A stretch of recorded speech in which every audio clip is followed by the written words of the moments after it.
Abel Sanchez says, who cares about Canelo? He's not really tripping off of a third fight. Stay tuned.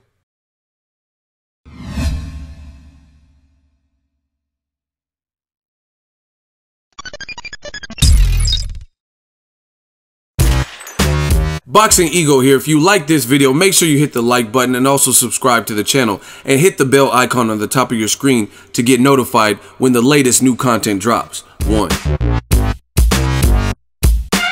What up, fight world? It's your boy Ego, and I'm back with some more boxing. Make sure you smash the like button. Also subscribe to the channel for the latest and greatest in boxing. If you want to become part of the gang notification gang, please hit the bell icon. Shout out to the super chats, channel donations, the Venmo donations, and the Patreon family.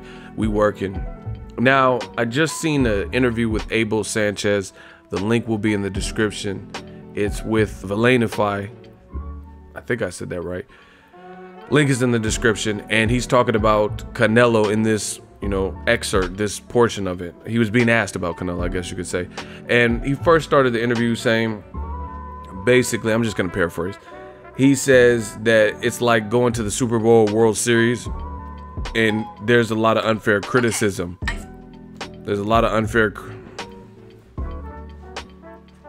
So he started the interview basically saying there's a lot of unfair criticism headed his way or towards his camp, towards his gym, because of Golovkin loss, or I don't know, Murad Gassiev. He didn't specify, but he said he's not really worried about the criticism. But it got interesting when he started talking about Canelo Alvarez. He was asked about Canelo Alvarez, and he kind of got short and said, I'm not really worried about Canelo. That's good. I wish him the best of luck, but whatever Canelo does is no concern of mine. I don't really care. Canelo's irrelevant to me and my life and my situation and what I got going on. So that was a bit surprising. And then, the reporter asked another question about Canelo. Like, the remainder of the interview was still about Canelo, even though he said that. And Abel Sanchez started talking about it. The question was something to the effect of, what do you think of Canelo's DAZN deal? And Abel Sanchez said something that was news to me. He said that Canelo's not getting guaranteed money. He said when Floyd Mayweather went over to Showtime, CBS Showtime, and left HBO behind, that was guaranteed money. But he says this deal that Canelo has, that ain't guaranteed money. He says that Canelo has to, sell first and basically make DAZN relevant, which to me is news, and we'll get to that in a second. I just kind of want to go over what he said.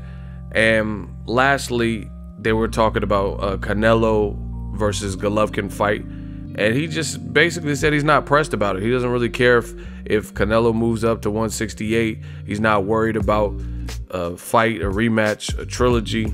He says there's no thorn in Golovkin's side because he understands politics. He even referenced a historic fight with Bernard Hopkins and Jermaine Taylor, and he says it's politics. Golovkin's not really worried about it because he knows at the end of the day, Cnaelo was, the golden boy, the new golden boy. He's this massive A-side, and that's why he lost, basically. And if the third fight happens, cool, talk to me then about Cnaelo. If it doesn't happen, then I'm okay with that too, basically.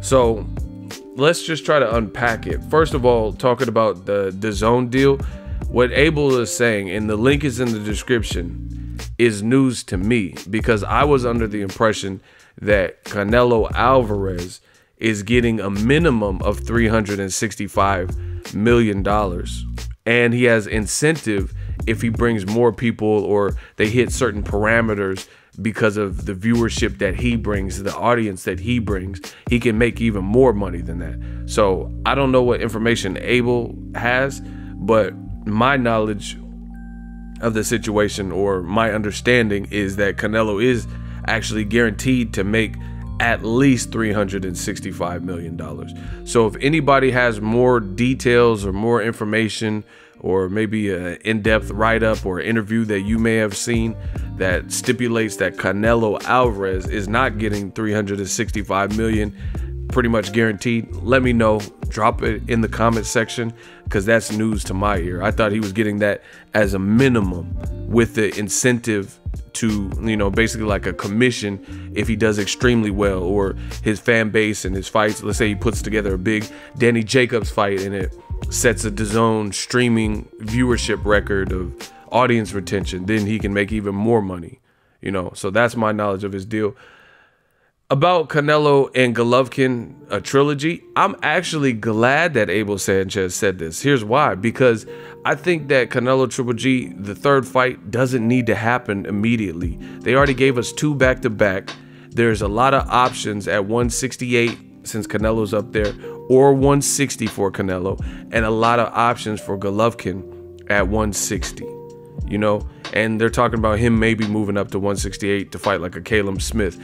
I really don't want to see Golovkin move up, because he's the one that said he's a small middleweight, him and his team, and that they could make weight easy and stuff like that. So, you know, now that you have Demetrius Boo Boo Andrade, he's a WBO champion. You have a guy who already gave you a tough fight, Daniel the Miracle Man Jacobs.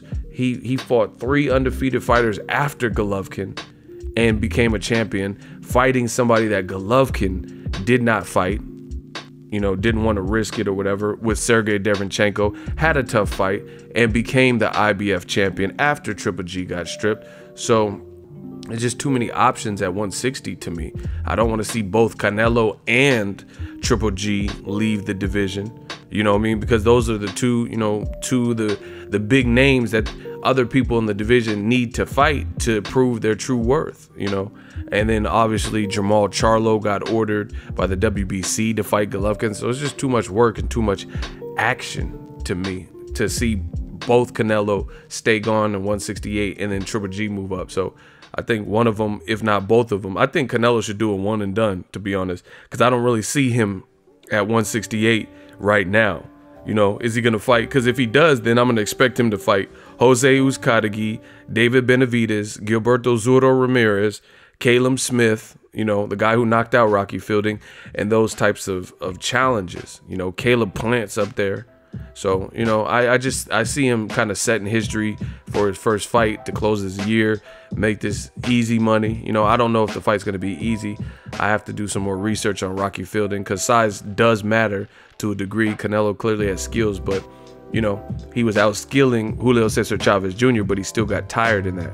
So, you know, if Rocky Fielding throws more punches and gets a Canelo, you know, Canelo gets tired from, you know, maybe battering a bigger guy for 5-6 rounds and he's still there in your face, things could get interesting. But from a skill point, you know, obviously Canelo has more skill. I think most people would unanimously agree.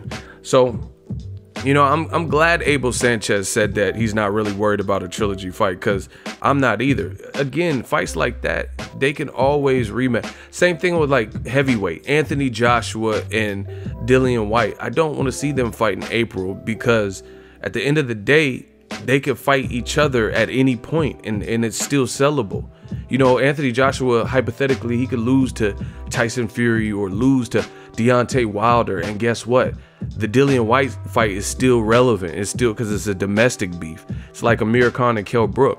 Yeah, Kell Brook got his eye battered by Errol the Truth Spence and also Gennady Golovkin. But Amir Khan, yeah, he lost to Canelo. Yeah, he got knocked out by him and Danny Garcia and Braden Press. But the Kell Brook fight is still there, you know? So Canelo and Triple G, I don't want to see it immediately. They could fight later, fight other options, prove where they're at, you know, see how they mesh with these other styles. But Abel Sanchez said a lot of things and kind of clarified a lot in this. One, about Canelo's deal, because I thought he was getting for show money, guaranteed money.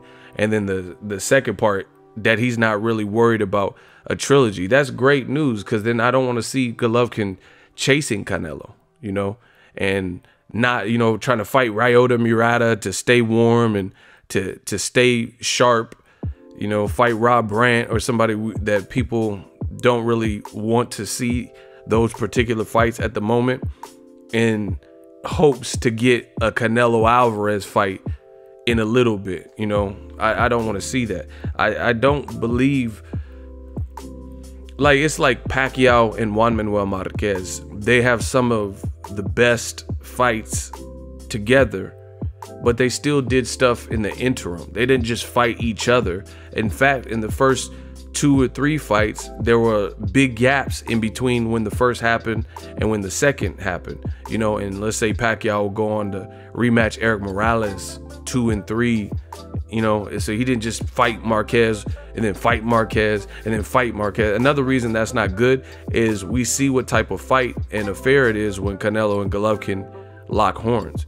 You don't want to keep going. You damage your fighter like that. You know, if you just keep going through a war after war after war, hypothetically, maybe Canelo Charlo is not the same type of war. Maybe Canelo Andrade or Canelo versus Jacobs, maybe that's not the same type of attrition war.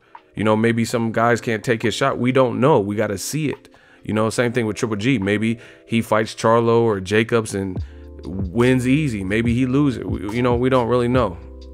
That's why I definitely want to see it. But I don't know. I'm not sure what Abel Sanchez is talking about comparing Floyd's money to Canelo and saying Floyd had a guarantee. I thought DAZN, in an effort to lure Canelo in, they paid him top dollar, right? And I'm pretty sure it is guaranteed.